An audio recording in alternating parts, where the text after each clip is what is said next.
He stood alone in the dust, a German shepherd with a twisted leg, trembling under the weight of every whisper in the crowd. Not a single hand went up. Not one. They called him broken, unfixable, a burden. The auctioneer was seconds from ending it when a man no one had noticed quietly raised his hand. No words. No hesitation. Just one simple gesture that would set off a chain of events no one could have imagined. What was it about this dog that pulled a stranger from the shadows? And what secret did that man carry that made him walk straight into the pain everyone else ran from? This story will take you deeper than you expect, a journey of loyalty, redemption, and a bond that might just change how you see the world. The Billings livestock auction wasn't the kind of place you went looking for grace.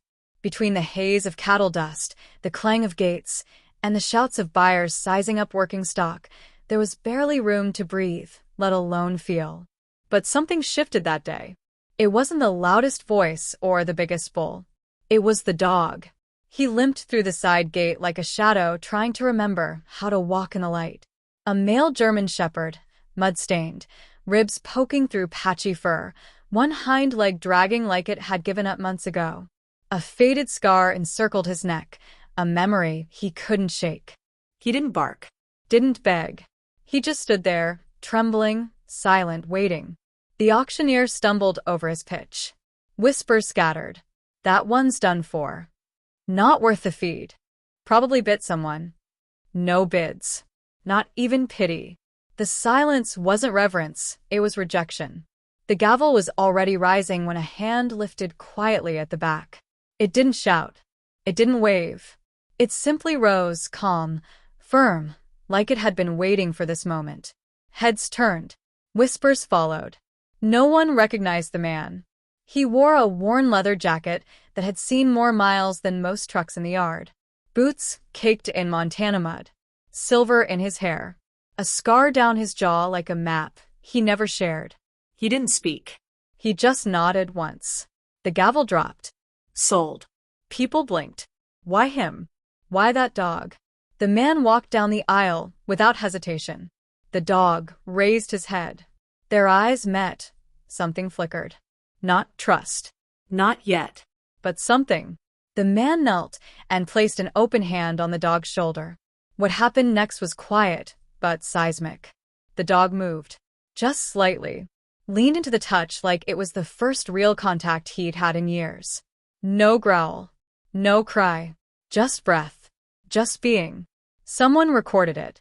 The footage didn't show much. Just a stranger and a dog. Still and silent in a barn full of noise.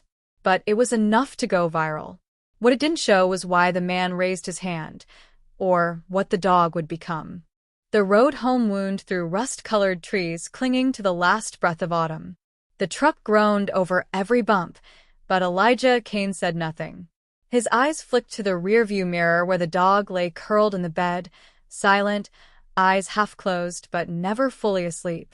The cabin sat on the edge of Laurel, Montana, half swallowed by pine. No one came there unless they were lost. Elijah had lived alone for years. No visitors. No deliveries. Just a stove, a woodpile stacked with military precision, and a bed that had forgotten what it meant to be shared. He didn't bring things home. Until now. He carried the dog like something sacred, like he might wake a ghost. Laid him near the hearth. Wrapped him in towels. Stoked the fire. Still, the dog didn't close his eyes. Elijah cooked stew. The dog didn't eat. Didn't move. Just watched. Every step, every motion. Not out of curiosity, but out of defense. Like someone had taught him that quiet could turn violent. Elijah sat near him and whispered to the fire, "Rook." The dog's ears twitched. Barely. Rook. "That's your name now." He didn't react, but the silence changed. Just enough. Later that night, when the fire cracked just right, Rook flinched. Elijah didn't speak. He pulled an extra blanket closer and let his hand rest near the bedding. Rook stared at that hand. Then, like testing gravity, shifted until his paw just touched Elijah's fingers. No lightning. No music. Just two broken lives remembering how to hold each other together. Frost kissed the windows the next morning. Rook lay curled near the fire. Elijah brewed coffee but watched the dog more than the mug. He placed a bowl of food near Rook, chicken, rice, broth. Nothing. Until Elijah sat down beside him. Then, slowly, cautiously, Rook ate. One bite at a time. Pausing between each to eye the man beside him. Waiting. Bracing. That became the rhythm of their days. Silent steps toward each other. But the limp didn't fade. It worsened. On the third day, Elijah tried brushing near Rook's back leg. One stroke too close and the dog snapped, not to attack, but out of fear. A snarl born of trauma. Elijah froze. Dropped the brush. Knelt, palm up. Waiting. 10 minutes passed before Rook came back. One step. Then another. Then his nose against Elijah's hand. Later that night, Elijah found circular burn scars under Rook's fur. Not accidents. Not random. Intentional. He didn't speak. Just sat at the kitchen table with an old leather journal and began to write. I should have said something back then. Why didn't I report it? Did I know you? Rook's trauma ran deep. Chains. Metal bowls. Uniforms. Even the sight of a badge set him off. But it wasn't just pain in his eyes. It was recognition. Not like seeing something new. Like remembering. And Elijah felt it, too. Like this wasn't their first meeting. It was a reunion. Then came the knock. 3 slow, heavy taps at the door. Elijah didn't move. Neither did Rook. Both lifted their heads, still alert. On the other side stood Deputy Marshal Lance Dwyer. Sorry for the hour, he said. There was a break-in at the old Wilcox Ranch. Figured you might remember it. Elijah didn't speak. Rook stepped between them, tense. Dwyer left a card. Said nothing more. But Rook's reaction wasn't to the man. It was to the name. That night, Elijah opened a shed he hadn't touched in years. Rook followed. Inside, an old wooden crate. A military patch. A photo of a younger Elijah and another shepherd. A burnt collar. And at the bottom, a receipt with a name. The name he hoped never to see again. He sat on the porch that night, Rook beside him. This wasn't a rescue. This was a reckoning. By morning, the frost had melted, but Elijah hadn't slept. Rook paced at the door. No words were spoken, but both knew where they were going.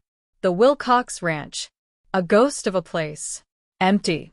Broken. Abandoned in a hurry. They didn't head for the front. Rook led Elijah through overgrown grass to a field past the tree line and stopped. There, shallow depressions in the earth. Not graves. Not marked. Just erased. Elijah dropped to one knee. Is this it? Rook let out a breath and sat beside him. Elijah closed his eyes. Remembered jobs he'd taken. Things he'd heard. And how he'd walked away. The dog leaned into him. Forgiveness in a breath. But they weren't alone. Movement at the barn. A shadow. Someone watching. Elijah didn't chase. He opened the glove box and reached. Elijah didn't chase. He opened the glove box and reached for the item buried beneath road maps and receipts. A pistol. Cold and familiar. But he didn't grip it like a weapon. He set it on the passenger seat. Turned to Rook. No more running. They waited. The shadow didn't leave the barn. Just shifted. Watching. Waiting. So Elijah did what no one expected. He walked. Slow. Unarmed. Toward the place where everything had started. Rook followed, limping but steady.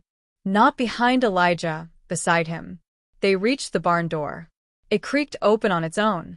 Inside, a man older than sin, a limp in his gait, a badge half tucked into a back pocket like a lie too tired to keep telling. He wasn't surprised. I knew you'd come back, he said. Elijah studied him. Didn't come to settle anything. Came to witness it. Rook growled. Low. Not a warning, an echo. The man's eyes flicked down to the dog, then back up. I trained that one myself. Best damn dog in the unit. Until he snapped. Elijah's voice didn't rise. He didn't snap. He remembered. Silence. We buried what happened out here. You helped us bury it. Elijah nodded. And now I'm digging it back up. He reached into his coat. Not for the gun, but for the journal. threw it on the table. Names. Places. Proof. Every step you made him take through hell is written down. The man laughed. What are you gonna do, Cain? Call the press? Elijah smiled. It wasn't warm. Already did. Outside, tires crunched gravel. Sirens in the distance. Not loud, but coming.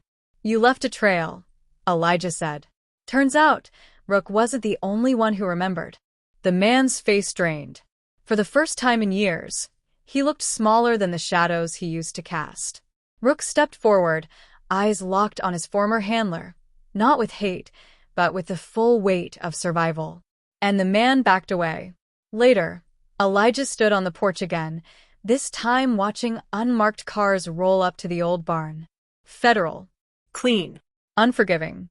They took the man without resistance, as if he'd already been judged by the only one who mattered. Rook watched them go, then curled up beside Elijah's boots. He didn't flinch at the sound of the engines. He didn't twitch when the door slammed shut. He just rested. Really rested. For the first time. Elijah reached down, scratched behind Rook's ear. We don't forget, he said, but we get to choose what we become next. The wind rustled the trees, and in the quiet that followed, there was no fear, only peace.